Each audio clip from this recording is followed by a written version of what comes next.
welcome to the Bible Forum. I'm Warren Sprouse. We're here every Sunday night from 8 until 10 p.m. Eastern. You can join us live. You can get in the chat room. You can write to me at the Bible Forum, thebibleforum@gmail.com if you want to get our weekly newsletter. That's all I send out, just that one thing. Then I want to talk to you about the children. I mentioned last week the case of a Missouri woman who wanted to abort her baby. Well, a federal appeals court on Wednesday this past week upheld the Missouri law that requires abortion clinics give every woman a booklet stating that life begins at conception. The unique case involved a female member of the Satanic Temple who became pregnant and then sued the state, asserting the law violates her religious beliefs and also violates the establishment and free exercise clauses of the First Amendment. The woman was called Judy Doe in court documents. Apparently, the law requires abortion clinics to give women a booklet that states the life of each human being begins at conception. Abortion will terminate the life of a separate, unique, living human being. It went on to say that women are not required to read the booklet.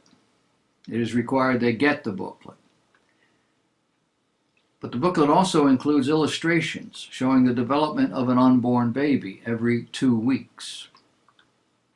Now, this lady believes the human tissue that she was carrying was part of her body, as the judges indicated. What a person believes and what is reality are often not the same. As she stated in her complaint, her body is inviolable. I don't even know if that's a word. And she alone gets to decide what to do with it, regardless of the current or future condition of the human tissue within. The court, in a 3-0 decision, ruled the Missouri law does not violate the U.S. Constitution. The state, Judge Strauss said in his opinion, does not establish religion by passing a law that just happens to coincide or harmonize with the tenets of some or all religions. Some religions, including Catholicism, embrace the view that life begins at conception. Others, like Doe's Satanism, do not. How badly do you want a child? A well-known movie actress revealed in a new video how 3 miscarriages tested her faith and how God revealed to them that they would have another son. The couple had their first child without incident. They wanted another baby, but a series of miscarriages brought discouragement. And the couple began to wonder, just where is God? The mother told God just how angry she was and how she needed to have a baby, or not, ever, since this roller coaster was devastating. In the end, they had another son, and presumably all is well. A story like this is not new. Women have been struggling with miscarriages and simply not getting pregnant for millennia. This story, being an illustration, brings a number of issues into perspective. First of all, the Bible says that God gives children. Psalm 127:3, Lo, children are an heritage of the Lord, and the fruit of the womb is his reward. The Bible tells us 19 times to trust in the Lord. Notable in the Bible are the times when God blessed women with a child. Samson's mother, John the Baptizer's mother, Mary, the mother of Jesus. Other women in the Bible have remained barren, as the text indicates, at the Lord's desire. The issue here is that God gives children. Sarah, wife of Abraham, Rebekah, wife of Isaac. In the days of the children of Israel in Egypt, Jewish mothers outstripped Egyptian mothers in childbearing. That was a God thing. There were times when God closed up the wombs of the women. Genesis chapter 20, verse 18. Jesus spoke of a time when women would be glad they had no children. Luke chapter 22. Psalm 127 tells us that children are an heritage of the Lord. And the fruit of the womb is God's reward. Would you have a child no matter what? Then you would be placing yourself above God. And that's a dangerous place to be. Have you noticed the rise in youth programs over the last 30 years or so? Today we're being told the chaos in cities stems from the lack of such things. Not in total, but to a large extent. So what do you make of that?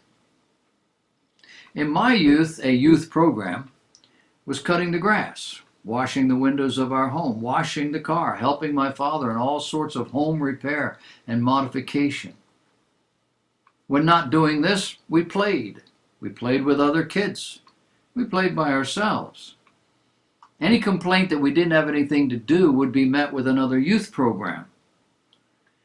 Well, you could always wash the car. And amazingly, we survived. The byproduct of all this so-called child abuse was that when I bought my first home, I knew how to take care of it. I cut the grass. I weeded. I washed the windows. I made the repairs. I replaced the shingles on my 2-story home, took off what was there, put all new down. I poured concrete for the driveway and the sidewalks. I raised the front yard about 15 inches because the township came along, paved the roads and put curbing in, and now the road was 15 inches higher than my yard. And you ask, what does all that have to do with this? Well, growing up, I had to do chores. I had to help my father. And he always did everything himself. I learned stuff. I added 25 feet across the back of my house. New living space. I installed electric heat in my home in 1967. Did it by myself. When I got stuck, didn't know what to do, I just talked to the guys at work, or I called my dad. Neighbors, too, like to offer opinions. You just have to swallow your pride. Listen, you might actually learn something. That was life in the 1940s, 50s, and 60s. Today, the average homeowner knows nothing about carpentry, plumbing, or electric. Why? In part because we have so many youth programs. Where's Dad?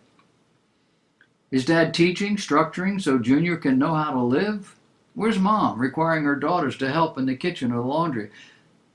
I know, that's stereotyping, isn't it? We're no longer allowed to do that. But consider this. There's a stump out back that needs to be removed. Mary's not likely to have the muscle to do that. John is more suited. And then there's the car. Mary can change the oil, probably, or change a tire. But what about that starter motor? Or the water pump?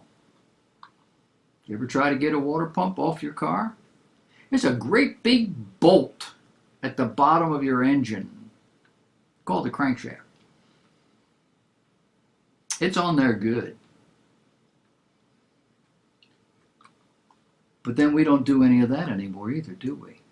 We have people. We take it to the garage. They do it for us. They charge upwards of $18 an hour, plus parts, plus. And I know cars are more sophisticated and difficult to work on. I don't work on my car any longer. But I'm making a point here. When I was young, there were very few fat boys around. There wasn't any in my neighborhood.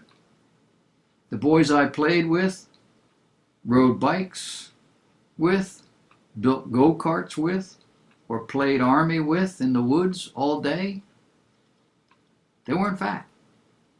Days when parents had no idea where their children were, nor did they care as long as they came home for supper. If I was being punished, I couldn't go out. Of course, I didn't have a smartphone.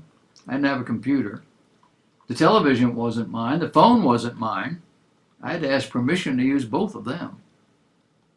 and no more than 10 minutes on the phone, or you were probably gossiping. It sound like a rough life? No, it was a great life. A life of learning skills, discipline, character. Not a lot of room for rebellion. Rebellion was when you went to the woods you were not allowed to go to. Rebellion was riding your bike on the main road for about 5 or 6 miles just to get an ice cream cone and then riding back. But when you did these rebellious things, you didn't tell anybody. It's a different world we live in today. Our children are paying the price. And so are your grandchildren.